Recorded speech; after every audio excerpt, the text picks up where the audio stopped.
আসসালামু আলাইকুম বন্ধুরা, আমি আজকে নিয়ে চলে এসেছি মটরশুঁটি দিয়ে চিকেন কারির রেসিপি। দেখুন, রেসিপিটা কিন্তু সম্পূর্ণ নতুনত্ব। এখন শীতের সময় মটরশুঁটি পাওয়া যায়, তার জন্য আমি মটরশুঁটি দিয়ে চিকেন কারির রেসিপি করেছি। প্রথমে আমি পেঁয়াজ কুচিয়ে নিচ্ছি। রেসিপিটা কিন্তু দারুণ রেসিপি, দেখতে যেরকম হয়েছে কিন্তু খেতেও কিন্তু দারুণ।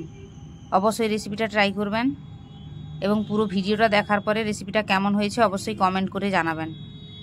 আমি এখানে 4টা থেকে 5টা পেঁয়াজ কুচিয়ে নিচ্ছি। আপনারা পারলে এটা বঁটি দিয়ে কুচাতে পারেন বা ছুরি দিয়ে, যেটাতে আপনাদের সুবিধা হবে। তার জন্য আমি পেঁয়াজ কুচিয়ে নিয়েছি। এরপর নিয়ে নিচ্ছি একটা কড়াতে সরষা তেল নিয়েছি।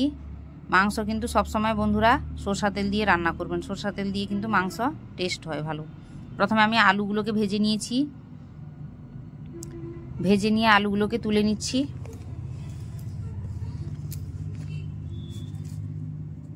তারপরে আমি এবারে ওই তেলে আমি ছেড়ে দিলাম কুচানো পেঁয়াজ।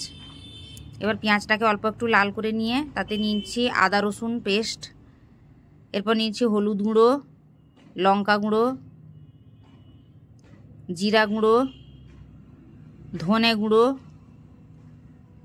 গোটা মশলা, এলাচ এবং দারুচিনি। এরপর ভালো করে মশলাটাকে কষিয়ে নিব।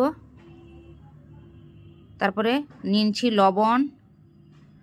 এবার দিয়ে দিচ্ছি অল্প একটু জল দিয়ে কিন্তু মশলাটাকে ভালো করে কষিয়ে নিতে হবে যতক্ষণ না মশলা থেকে তেল ছেড়ে যায়।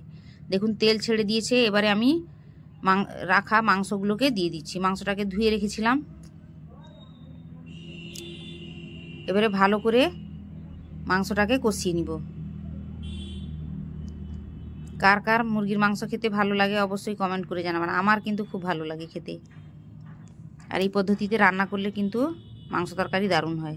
এরপর নিয়ে নিচ্ছি আমি এখানে মটরশুঁটিটাকে ধুয়ে রেখেছিলাম। তারপর নিয়ে নিচ্ছি ভাজা আলু।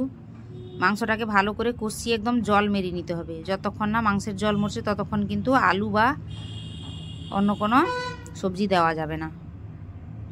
মাংসটা ভালো করে কষিয়ে নেওয়ার পরে মটরশুঁটি এবং আলু দিয়ে এবারে দিয়ে দিচ্ছি গরম জল দিলে কিন্তু বন্ধুরা সেদ্ধ হতে বেশি সময় লাগবে না এবং তরকারিটা খুব তাড়াতাড়ি হয়ে যাবে। এরপর ঢাকনা দিয়ে আমি 20 মিনিট মতো রান্না করব। দেখুন রেডি হয়ে গেছে আমার চিকেন কষা রেসিপি, চিকেন কারি রেসিপি। এরপর দিয়ে দিলাম ভাজা জিরে গুঁড়ো। মাংস তরকারি রান্না করার পরে অবশ্যই ভাজা জিরে গুঁড়োটা অ্যাড করবেন, দিলে কিন্তু টেস্টটা দারুণ লাগবে। রেসিপিটা ভালো লাগলে লাইক করুন, কমেন্ট করুন, শেয়ার করুন, সাবস্ক্রাইব